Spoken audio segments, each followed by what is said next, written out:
Well, good afternoon, folks, or good morning, depending on where you're tuning in from. We are broadcasting live from a series of different places, and we are really excited to bring to you making the most of your Charity Navigator rating. It's October 8th, 2020 here in New Jersey. It's gorgeous out. I know that my other panelists are calling from other parts of the world. I think that, Michael, you're in New York, somewhere. You're on the beach, right? Montauk, is that where you are? Yeah, And you're actually just got off from surfing. Kevin, you're in Middlesex County, and I know where you are, Al. You're somewhere in the northern part of New Jersey. So let's talk about today's agenda before I introduce the panel. Some introductions, they're coming soon, folks. We're going to talk about an overview of the Encompass Rating System, the criteria and metrics behind your score, how to improve your not-for-profit score, how to make the most of your rating, and then some questions and answers. So just to let you know, this is being broadcast because you have been rated. And just a little background information as to why we're doing this. My name is Todd Polinak, and I have with me today Al Traverso. We're from Saks. We'll tell you a little bit about ourselves in a minute. And Michael and Kevin are from Charity Navigator. So my friends here, you've heard their names before. Some of you love them, some of you hate them, but that's okay. We love everyone, right, guys? But the truth is that they are the folks responsible for helping donors and funding sources evaluate whether or not a not-for-profit, a charity, should receive donations. And they work very hard to make sure that they're helping you put your best foot forward, so to speak, in the various evaluations. And that's what we're going to be talking about today, about how that is all rolling out. So why Saks, and Saks is a top 100 accounting, tax, and advisory service firm. Why are we doing this with Charity Navigator? Should be your question. Well, a little bit about us. We will be turning 65. The firm will be turning 65 this year. And we just happen to love not-for-profits. We care about not-for-profits. We have a pretty deep bench of services that we provide to not-for-profits. And because of that, we've had over the years a series, and it's been a live series where people actually physically went to and sat down and had good eggs and bacon. And Michael has been to those events. We've called them Fist to Five events. So back in 2016, I met Michael, who was just recently appointed as the CEO of Charity Navigator, and we kind of formed a relationship because he has a passion to see not-for-profits thrive.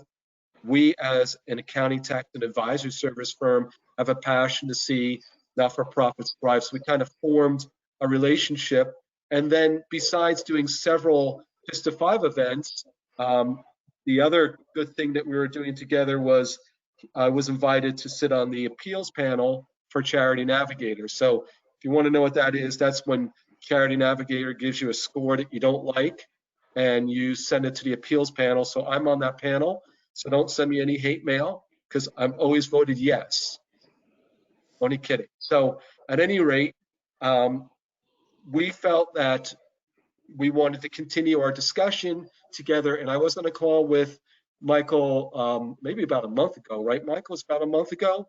And Michael told me that he had Charity Navigator just rolled out this wonderful new evaluation system that really affected not just a few not-for-profits, but 150,000 of them. And the one issue was that not everyone knew that they had been ranked. So we got really excited. We said, these people need to know that they've been ranked or they've been evaluated. I don't know if I should use the word ranked. That might be the wrong word. Evaluated, and how they can make the most of that evaluation, and how the folks at Charity Navigator came up with that evaluation. That's why Kevin and Michael are on the call. And then turning to my partner, Al, who kind of went through the metrics, how you can understand how you can improve that evaluation, because what we want to do is we want to see the not-for-profit community thrive. And there are ways, which we'll learn today, that we can move forward, because this is actually an evolving platform that I think is going to get better and better and better. So kudos to Charity Navigator, Michael, Kevin, that you put your foot forward and launch this thing, because I think it's going to be amazing for the not-for-profit community. And so with that being said, so Michael, I've known you for 4 years. It seems like forever. Michael has promised to teach me how to surf. He is a surfer. In fact, that's why he is in Montauk right now surfing. He's going to teach me how to surf, and Al Traverso and Kevin are going to take pictures.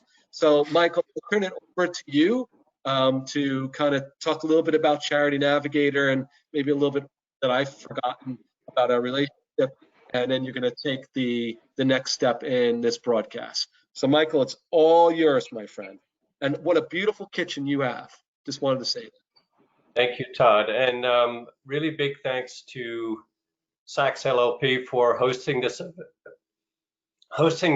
Boy, losing my voice in the first sentence here. We're delighted to be able to talk to you about the new Encompass rating system. And maybe we could go to the next slide. And we can keep going. But so one thing to be really clear about, this is not the star rating system that Charity Navigator has had in place for the last 20 years.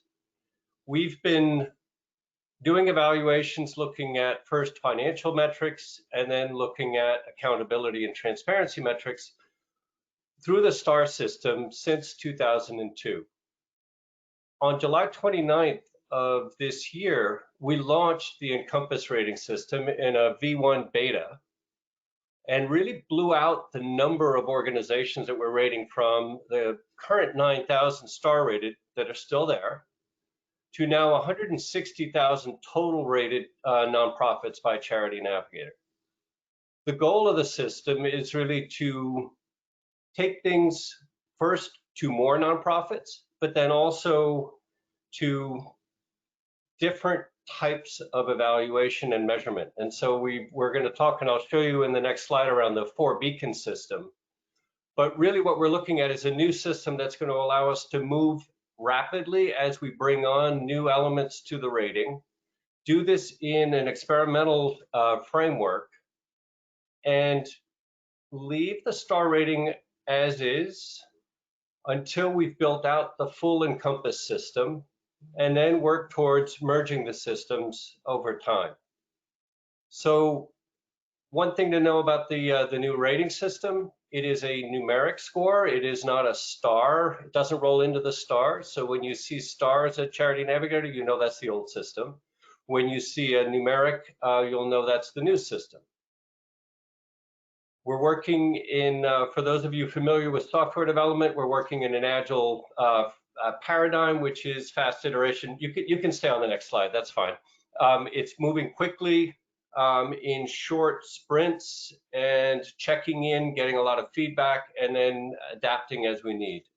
So the 4 beacons of the system are finance and accountability. So very similar to the elements that we're looking at in the STAR system. And I think one thing to be really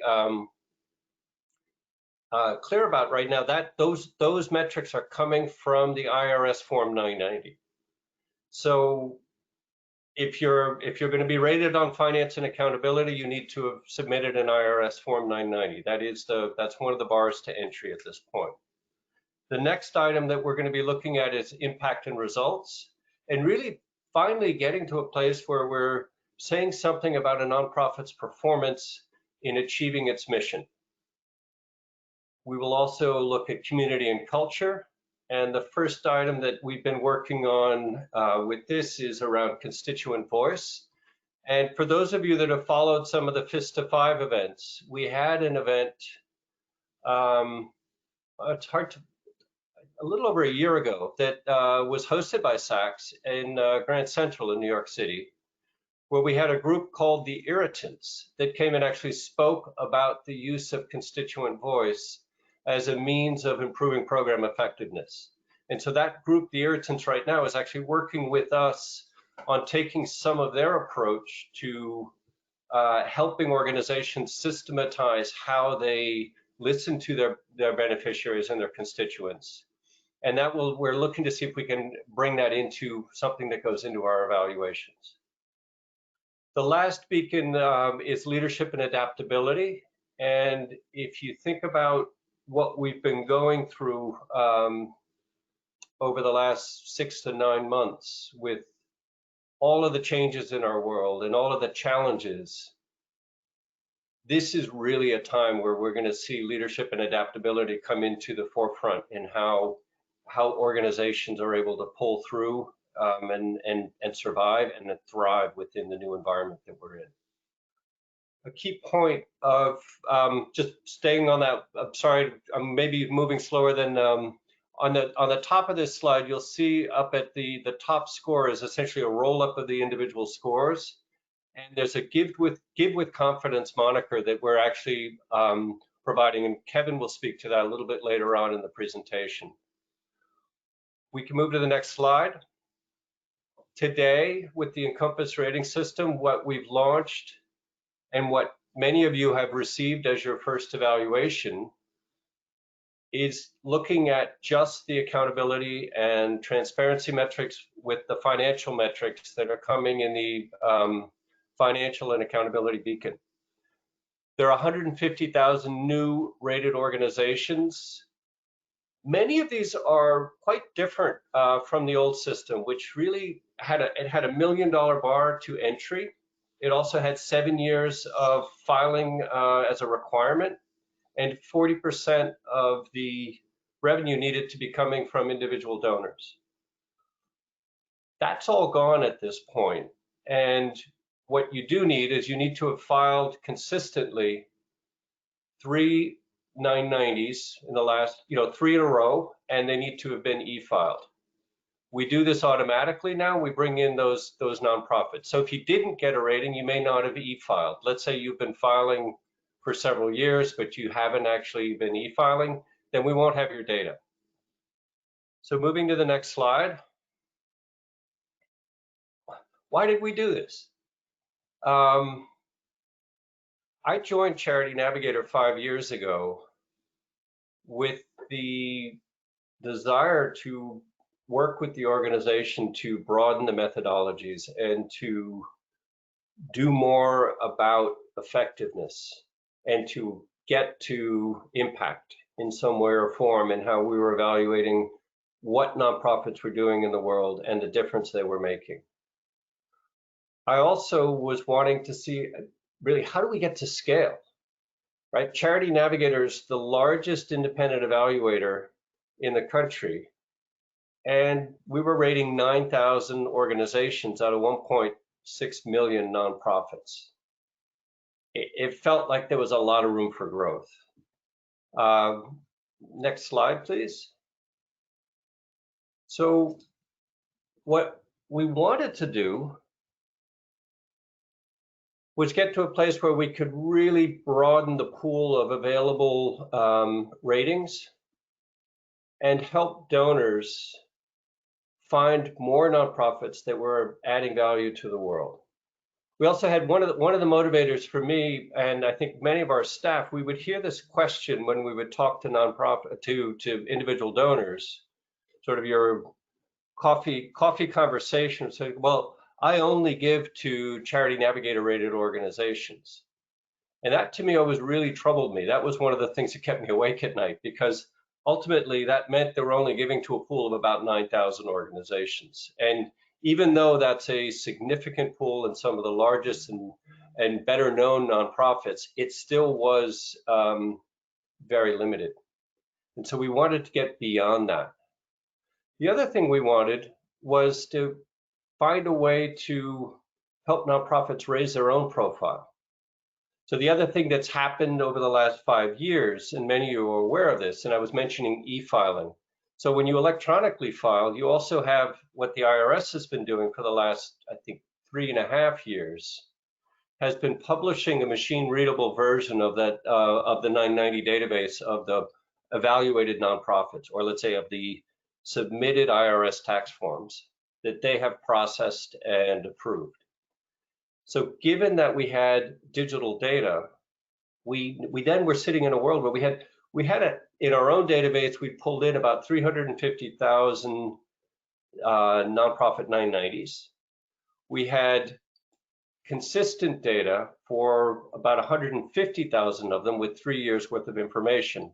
And so we realized we were sitting on a lot of information that would help, one, nonprofits raise their profile, two, donors give with confidence, and get beyond this idea of I won't give to to any organization that hasn't been evaluated. So if we go to the next slide, I've kind of spoken to this already, but we had we took the 990 data that we had.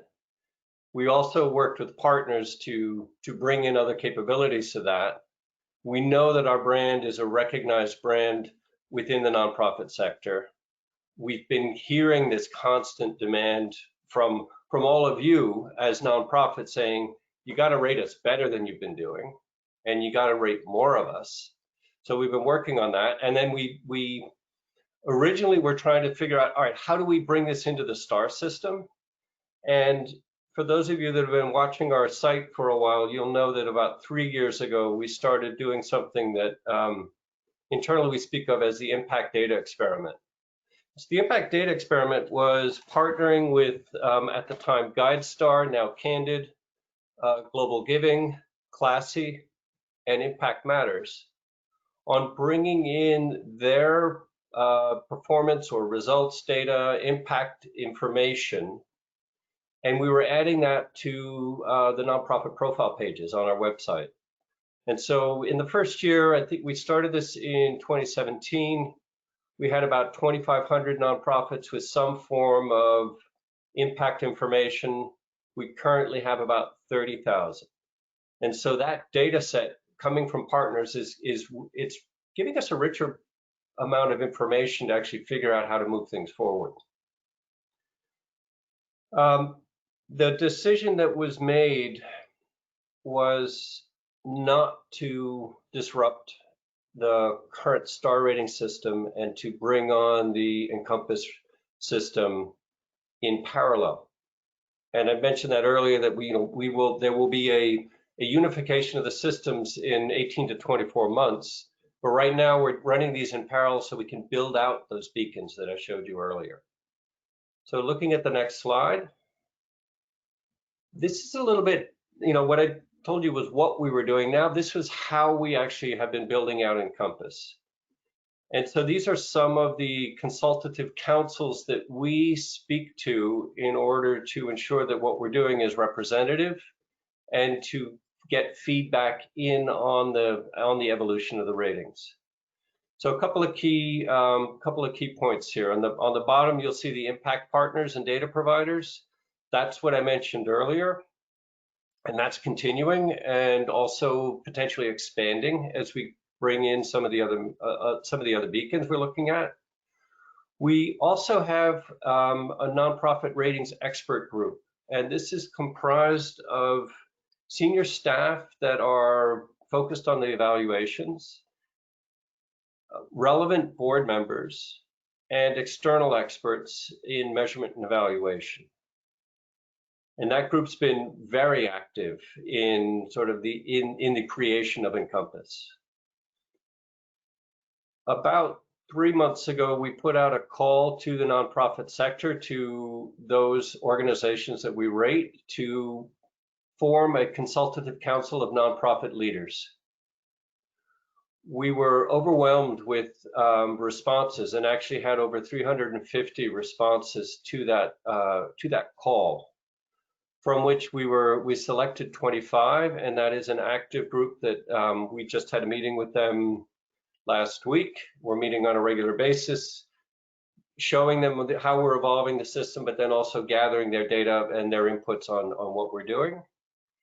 And of the 350, we have what we're calling the Charity Navigator nonprofit advisors, and these are those who were interested in contributing to this, that we're going to be polling for information, periodically getting input from them in a more sort of survey-based manner. We're also doing a lot of work to stay close to the donor community and to the nonprofit community to sort of let people know what's coming, get input on it, and move forward. So that's how we're building it. And part of that outreach is even this particular webinar, is to let you know what we're doing and also let you know we want your feedback. So if you love it, great. If you hate it, great too. We tell us why you hate it and we'll see if we can make it better.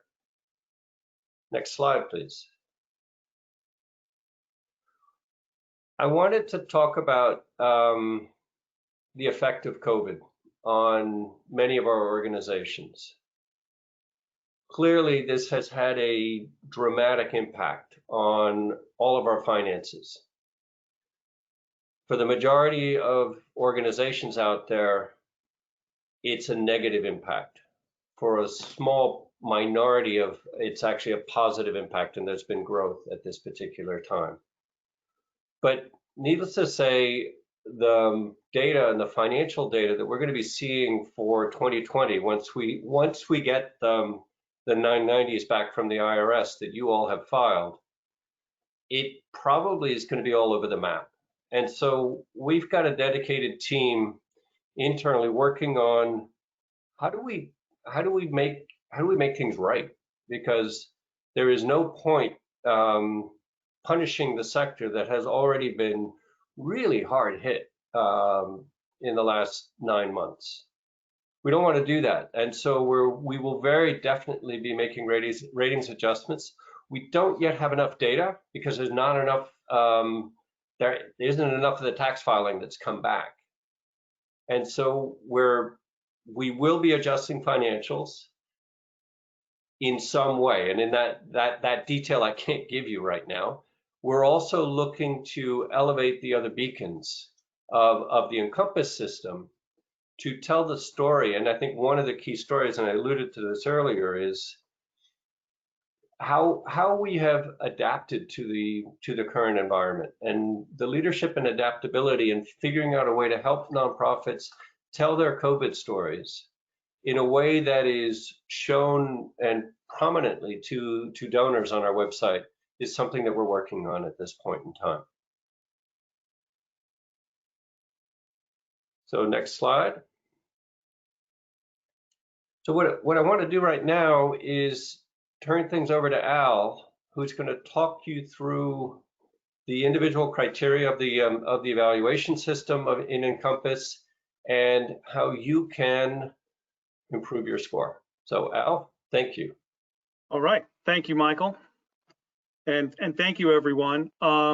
Before I get going, I do just want to remind participants that if you do have questions, you can submit those through the chat box that you should see on your screen. So, we are looking to, of course, answer questions. So please, participants, feel free to answer post your questions, and we will do our best to get through those and answer those as we go through today's webinar. So I'm going to talk a little bit about, so Encompass is now out there, not-for-profits have been rated, and what does the calculation really look like, and what is it that that Charity Navigator is considering as they go through and come up with a rating for your organization. What you have up on your screen here, these are the metrics that are being looked at.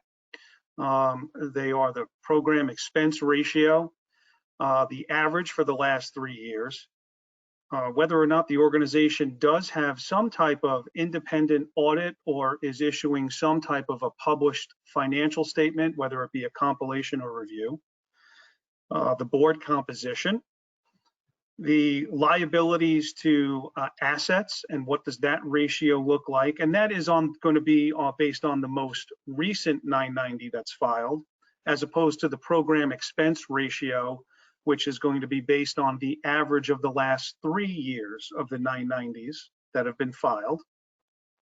And the organization's website, is that information available as well? for readers of your 990. So overall, my overall comment here, the first thing that I think not-for-profits, when they're looking at their rating and are looking to improve upon their rating, since the source is the 990 tax return, I do believe that not-for-profits really need to take a close, hard look at how that tax return is prepared. The information that's contained in the 990 is going to be critical because that is where the data is coming from. So I think not-for-profits, boards, and management really need to look at how these questions are being answered, how the 990 is being filled in, and take a hard look at, is it right? If it's right, then that's okay. But is there room for improvement, and are there things that can be done to possibly change your rating and change how the 990 is being presented so that you can get a higher score? When it comes to the program expense ratio, we're looking at something in excess of 70%. So 70 cents of every dollar that is spent, that is the benchmark that does need to be reached. In terms of the financial statements themselves, any not-for-profit with at least $1 million in revenue should have an audit.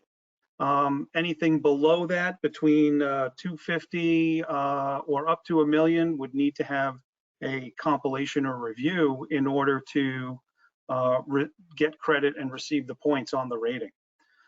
The board composition, again, board members versus management, making sure that that list is accurate. And we're looking for, in terms of governance, we're looking for at least 50% of the folks that are listed on the tax return on the 990, that they're independent, and it's not just all management or internal folks, that there are board members who are listed, who are participating in the governance of your not-for-profit.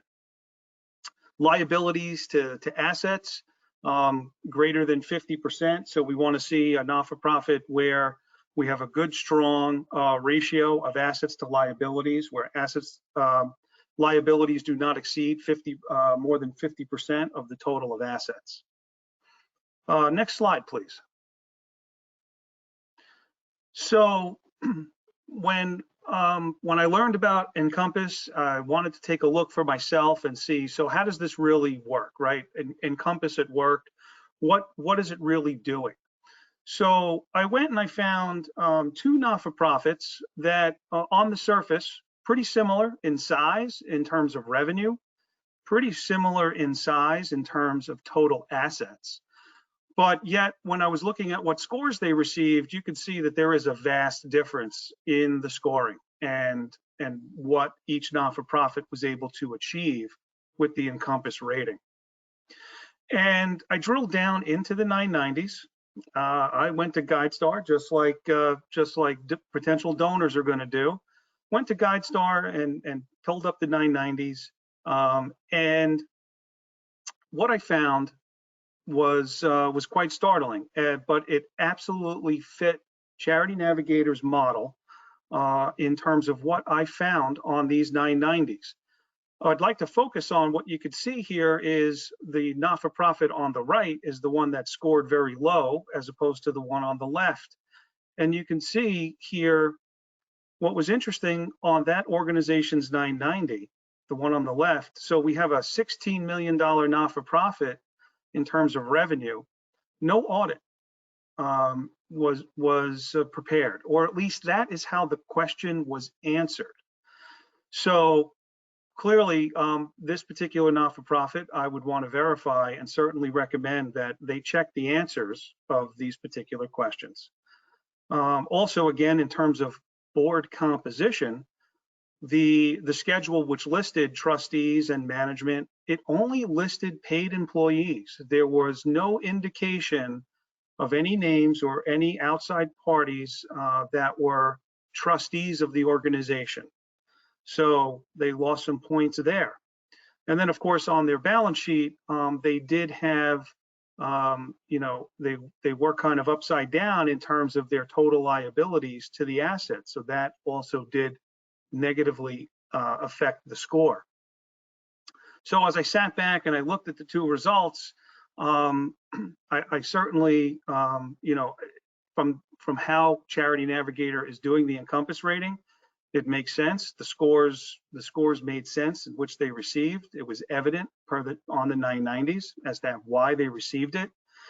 But then I started to think about, well, okay, so what does a not-for-profit do going forward, right? If you're not happy with your score, how is a not-for-profit entity going to change their score so that as they go out and are seeking funding and support from outside parties, that they can show that they have a great rating as opposed to possibly what you may have now is a rating that you would like to improve. So here's what a not-for-profit can do. On the program expenses, certainly you've got to check the allocations. And this is going to come down to, you know, a line by line, looking at all of your expenses, payroll, rent, utilities, etc. What really is program versus what really is general and administrative or fundraising expenses? I will tell you that in my experience, you know, this is something that, and especially if you're not having an audit, and maybe this is, you know, this is something to consider. If you're not having an audit or you're not having an outside professional take a look at your numbers and you're not having financial statements done, this is where, you know, your relationship with an accountant, with your trusted professional, should certainly come into play here, and look for the advice of how you can improve your program allocations. Very important. In terms of the independent audit, I can't fathom an organization like this in our example here at $16 million in revenue, how they could not possibly have an audit performed. I would think that in order to maintain an organization's charitable registration in whatever state it is, that there is some type of an audit requirement. So it's possible that they just answered the question wrong because nobody's been reviewing the 990, or if it really is the case that there's no audit being performed, not-for-profit may want to look into that and certainly reach out and hire the services of an independent auditor. Certainly an audited financial statement is a great tool in order to present to potential donors and grantors. I would think that they would be asking for that, certainly a not-for-profit at this size. Board composition. I do understand that there are not-for-profits that may not have a robust board or even a very active board, even if they do have some board members. But certainly here, in terms of the governance and from accountability and transparency, the importance of having outside board members who are assisting management and helping to guide the organization, that is going to be key in order for you to increase the rating. But again, it may very well be a scenario where there are board members and they've just been left off because the information was just not put on the 990. So again, it really comes back to circling back to the 990 and how it's been prepared. In terms of assets to liabilities, so here, you know, look, if an organization has a lot of debt, there may not be much that can be done, but I do think not-for-profits do need to consider how they account for certain things. And one of the things that came to mind is how a not-for-profit will account for conditional grants, monies that have been promised or monies that an organization may be entitled to if certain conditions are met. And the accounting policy for when an organization should pick those things up, that could impact your overall ratio of assets to liability. So I think accounting policies really come into play when it comes to the assets to liabilities. So again, your professional advisor your independent auditor, whichever firm you're working with, that is certainly something to explore with them to make sure that the accounting policies are correct, and there may be a potential there to also improve upon that particular metric. And the last one, the website, hopefully every not-for-profit has it. Why wouldn't you list it? I mean, in our case, even with this not-for-profit who scored low, 35, they did at least have the website. So hopefully everyone here on this call, when you go back today and you look at your 990s, hopefully you're finding that, yes, we do at least have, in fact, our website listed there. So those are my thoughts on what not-for-profits can do. So thank you. I'm going to turn it back over now to Kevin. Kevin? Thanks so much, Al. I appreciate you walking everyone through that. I have the pleasure of talking to you about how you can make the most of your rating. So for those of you that have received invites to this from SACS, you have been rated through the Encompass Rating System. And really, we see benefits on both sides of the fence, both for nonprofits and donors. So from nonprofits, it's really a matter of being more inclusive. And that is a really big point of our approach to building a new rating system, is we wanted to include more nonprofits. Like Michael had shared, is that historically there were nonprofits that weren't rated. And even though Charity Navigator would list and say the absence of a Charity Navigator rating doesn't necessarily mean anything wrong about this organization, donors did have more comfortability, at least the ones that were using Charity Navigator, in donating to rated organizations. And just a quick kind of personal side note on that is that prior to joining Charity Navigator, I actually worked at a mega-sized charity that was not rated by Charity Navigator due to the way that our model was configured. And every giving season, our phone would ring off the hook and they'd say, why aren't you rated by Charity Navigator? Why aren't you rated by Charity Navigator? And of course, that organization now is celebrating the fact that they have been rated through the Encompass Rating System. So it is both organizations that are smaller in revenue size or more recently established, as well as kind of these large standing staples. The important thing here when we look at scale for the nonprofits is that right now we have 150,000 nonprofits that are rated, and that's through electronically filed full 990s. Now, this is going to continue to grow, and we're actually going to be able to include more and more nonprofits as we progress. And that's going to be done organically because due to the Taxpayer Act that was announced earlier this year, or actually in 2019, as of 2021, all nonprofits that qualify for a full 990 will be required to file electronically. So we will continue to get more data and then be able to rate more organizations. And really, the benefit of this for nonprofits is that they have an important trust indicator. Now, for donors, this provides them with more choice.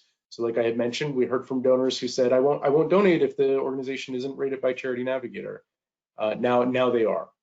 And we know that what validates this is that there was actually a recent study that just came out about 2 days ago from an organization called Gray Matter Research. And they had done a study where they found about 1/3 of all donors use charity ratings, and that's nearly 36 million donors.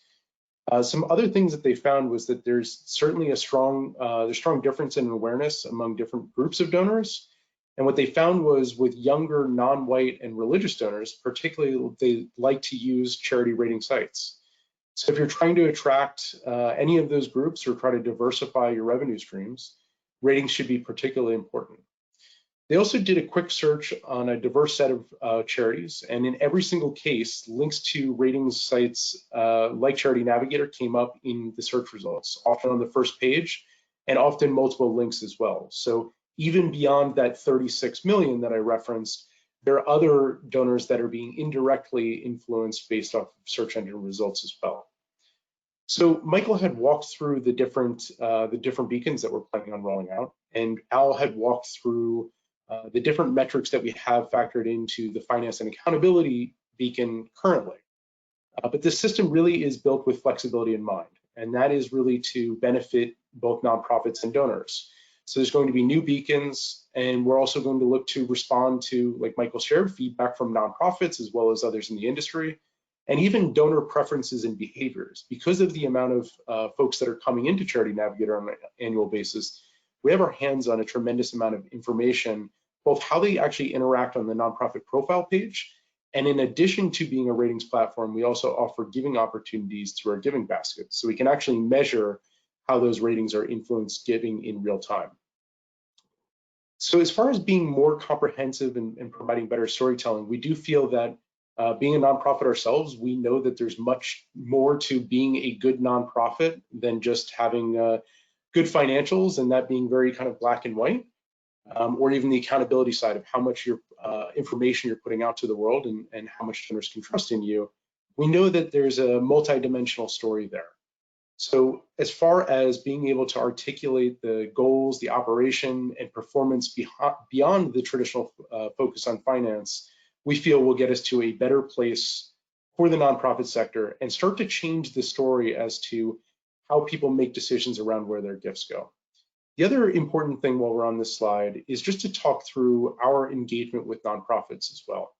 So currently we've rolled out this system and we wanted to put it out as soon as possible because we really found that with the pandemic is that it was increasingly important to be able to direct donors to organizations of all sizes and be able to give them a trust indicator.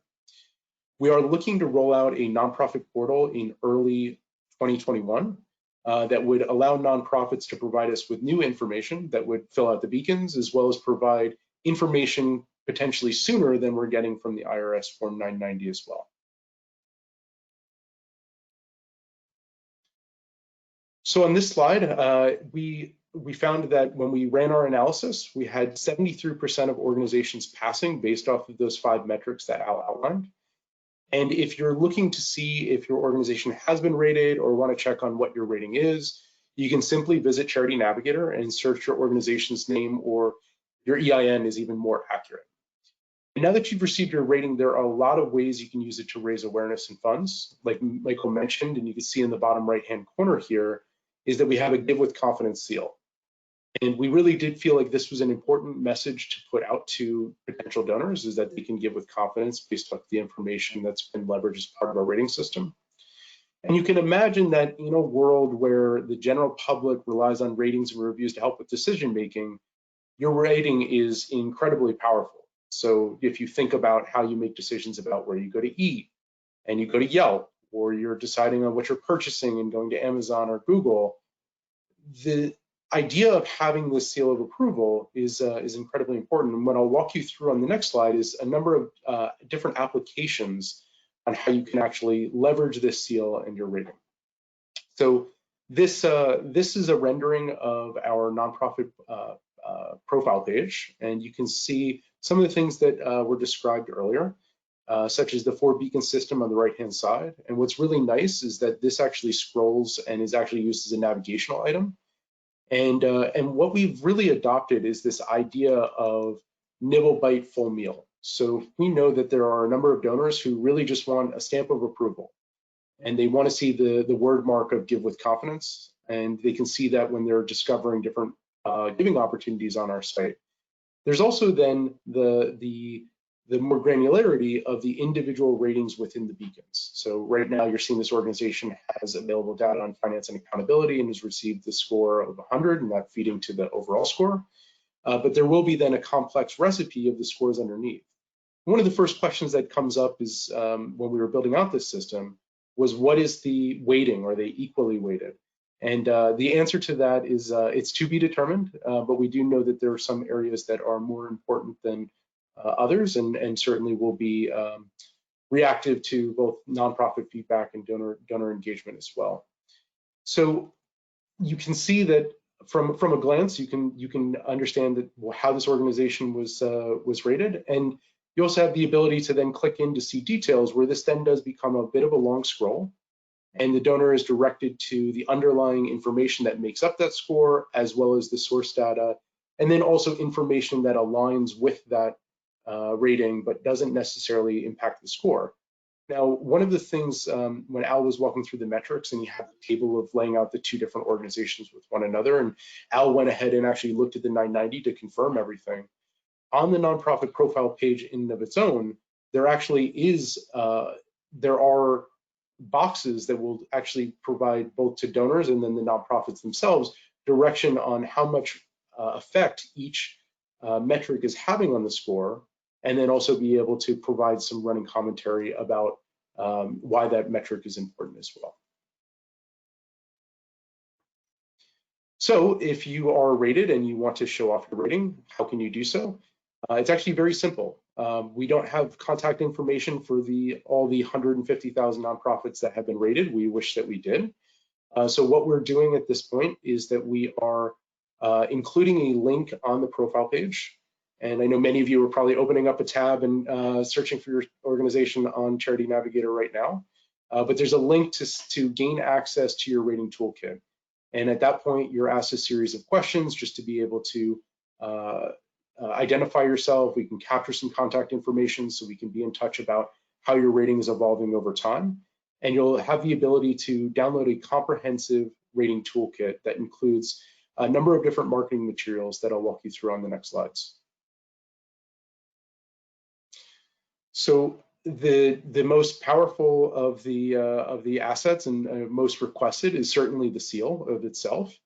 And there's a variety of different ways that organizations can use this. I pulled up this example of an organization that's actually embedded this at the very top of their donation form. And you can imagine that they're very proud of their Charity Navigator rating, and they want to signal to users that that they can feel confident about the gift that they're making. So you think of this in kind of the realm of having a security icon that shows that transactions are secure. This kind of complements that with saying, hey, we've been externally evaluated, and based off of their criteria, Charity Navigator is saying you can go ahead and make your transaction here. And I know that there are many organizations that run A/B tests on trust indicators, and certainly in the organizations that I've been in before, I've done the same, where I've included marks like this and other evaluators on a profile page or on a donation form, and in every case that we always went out as far as conversion rate. So to secure more donations from digitally, you have the ability to embed this on your site, once again in a donation form. Another common spot is also included in the footer of a website, and we also find that organizations will also include this in offline materials as well. And I do want to note that in the ratings toolkit itself, we do have sample HTML, so you may not necessarily have to be in touch with a website developer. You can really just kind of take that content and plug it into your website and be able to be very proud about your new rating. And I'll move quickly through the rest because I know that we're crunched on time here, but a couple other things that I want to call out in the toolkit is we also do include some social media graphics, and we do encourage you to tag Charity Navigator as part of that. And then we'll also reshare with our network as well. One of the things that we're really proud about that we've been able to do is previously we were only really showcasing the 3 or 4 star rated organizations through the star rating system, and now that we've expanded and we have another rating system that lives along parallel of that, we are promoting organizations that are Encompass rated as well, and we're doing that in a variety of ways of resharing their posts, welcoming them to submit blog content to us, and even doing live streams with them as well. And to the right of this, you'll also see a sample email that you can modify and send out to your network as well to let them know that you've been rated through the Encompass rating system. And lastly, this is just kind of an interesting example that I wanted to include, is that organizations are also receiving press about their ratings as well. So we have a sample press release that organizations are welcome to modify when they download their toolkit. And it gives you the ability to also create some buzz about your organization. And for those of you that are digitally minded and on the marketing side, is that this certainly helps with SEO as well. And with that being said, it's been a pleasure providing you with a brief overview of our rating system, and a big congratulations to everyone who's received their first ever ratings. And like Michael mentioned, this is a journey with the rating system, and it will continue to evolve, and we'll have more tools where nonprofits can engage directly with their ratings. And I'm going to hand it back to Todd and the rest of the panel to share some of the questions that have come up throughout the webinar. Thank you, Kevin. So, man, you guys have been shooting off a lot of questions. So I don't know if I'll be able to get all the questions answered, but just so you know, we will be posting the questions and answers on our website. We'll make sure that we share that also with Kevin. And yes, probably the most popular question that came up was, will we be allowing or providing the slides or the recording as a download any answer to that would be absolutely yes. You'll be able to share it with your staff and the world and your board. So yeah, this will hopefully go viral. I'm not sure if we'll go as viral as some things on YouTube, but maybe at least we'll get more than a few hundred people watching it. So that's the first question is, will we get a copy of the presentation? It will be made available to you so that you can go through it again. So just, I'm not going to do this in any particular order. I did finally learn out how to scroll through the questions, so that's good. But so one question, I guess, for whoever's on the panel here, board composition. Does Charity Navigator look at gender and minority participation on boards? Not yet.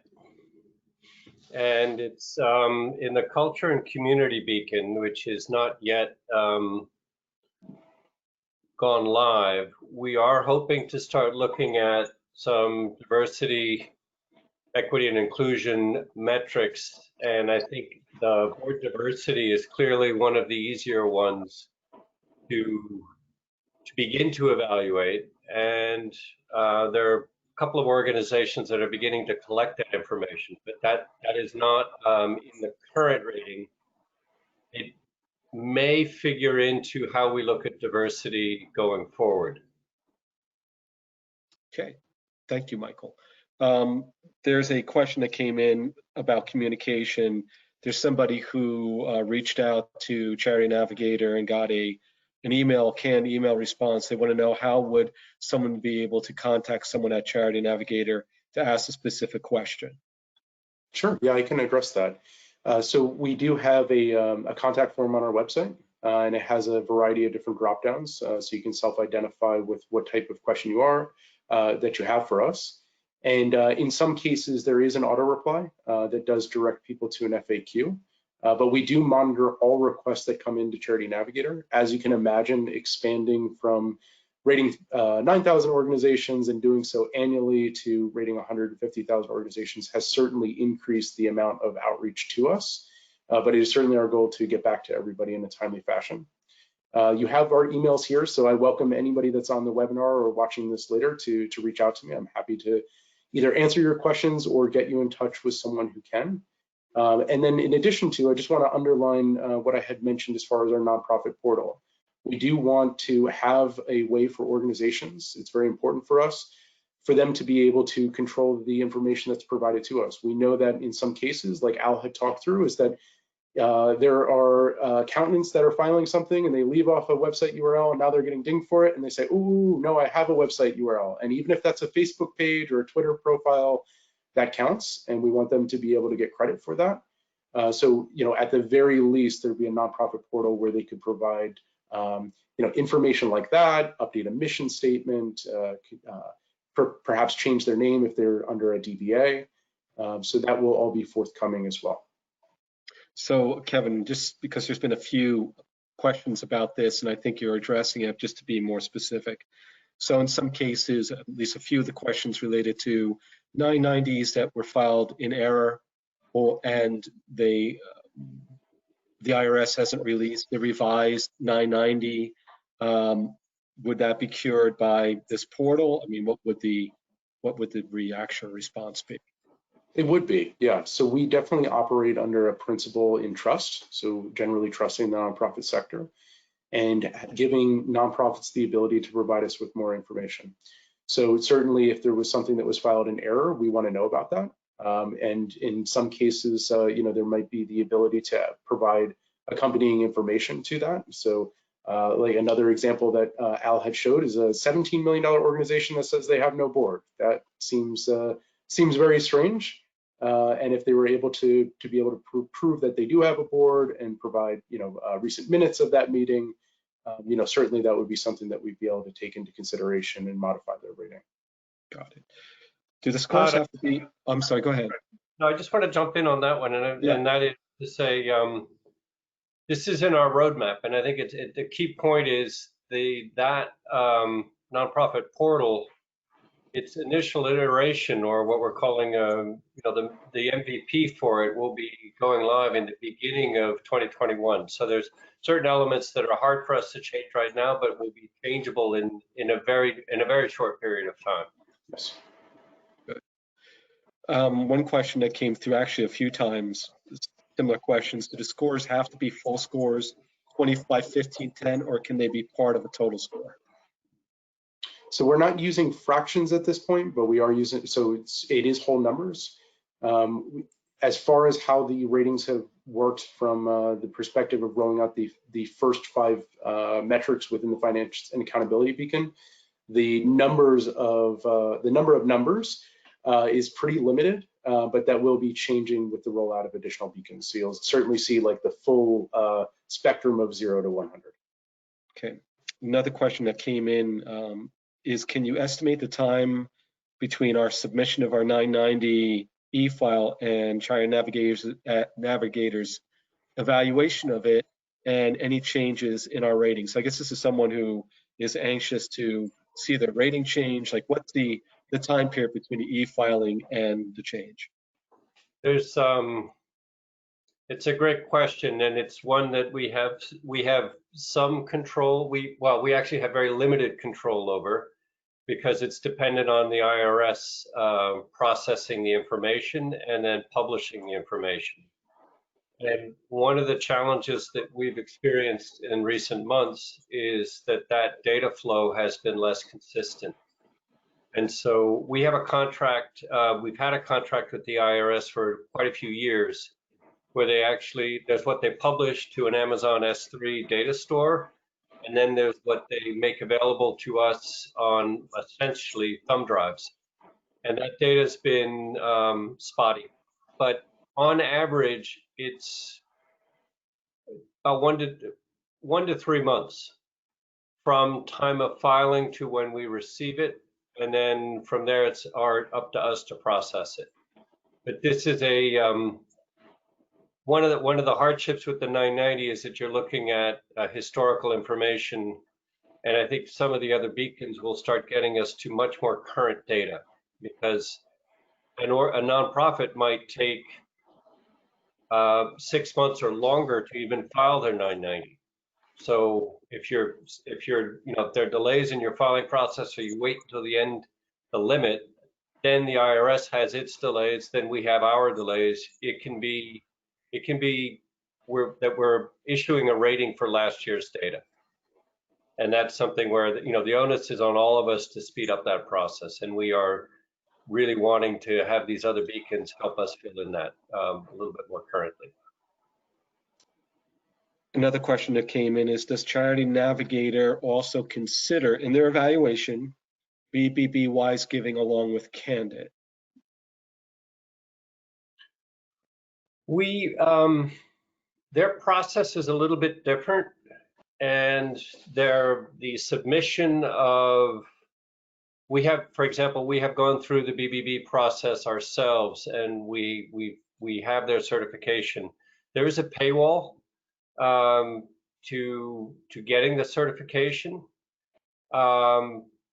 We haven't currently looked at them as an equivalency, but it's a great question and something we'll take back to the team. Another question that's coming up, and I've seen this a few times too, because I've been scrolling through, is if you've already been rated as in the STAR system, will you still get the seal of approval and other features that Encompass is providing? So if you're already part at 9,000 and you would somehow qualify, will you get the seal of approval, the stamp, or whatever that is? Yeah. And I can answer this, Todd, is that for star-rated organizations, currently we have a 4-star logo that we provide those organizations, and they can use that in a very similar fashion as a trust indicator as well. On Charity Navigator, we do recommend 3 or 4-star rated organizations, and we include those in items like our hot topics. So while we were developing this system, and we were also developing new graphic material and assets, we were looking at addressing how we would be able to handle that for 3-star rated organizations as well.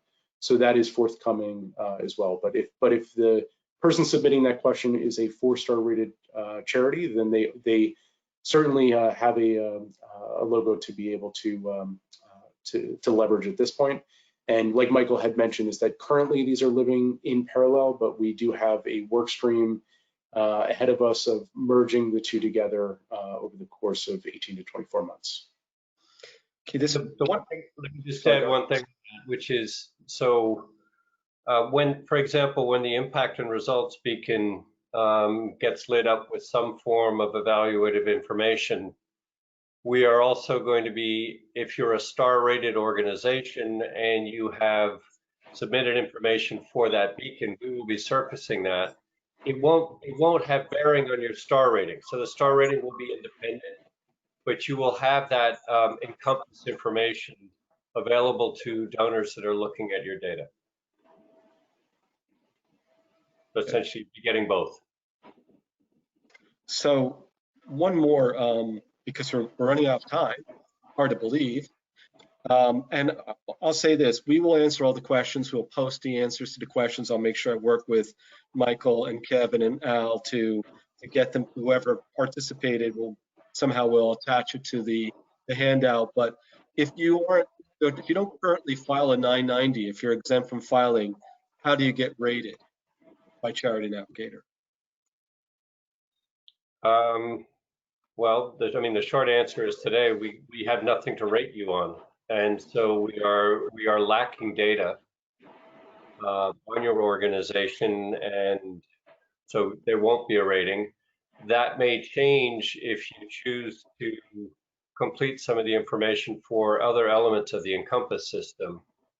But today, with 990 dependents, we can't rate you. Okay, but one day maybe. Yeah. Okay.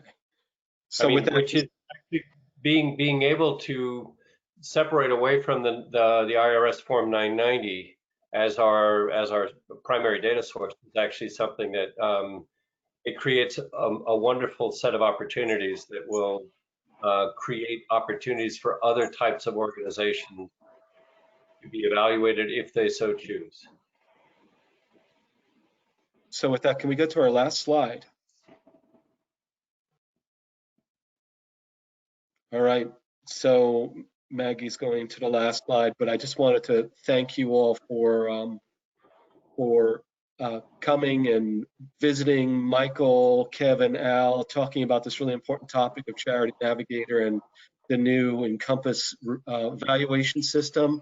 There is this last slide, you could see our websites are here.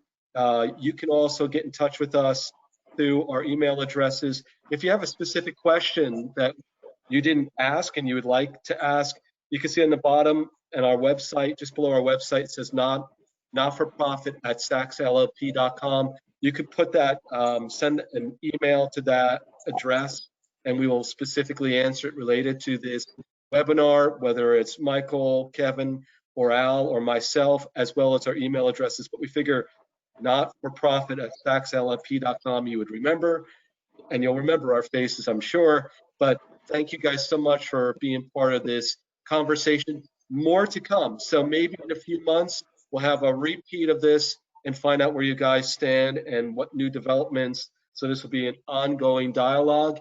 And with that, we're going to be signing off because we're out of time. But you will get the presentation. I promise you. You will be able to send it through YouTube, so it will become viral.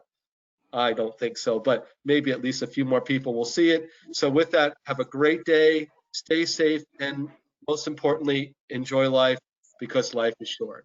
So with that, goodbye. Thanks, everyone. Thank you, Todd. Take care. Bye, everyone.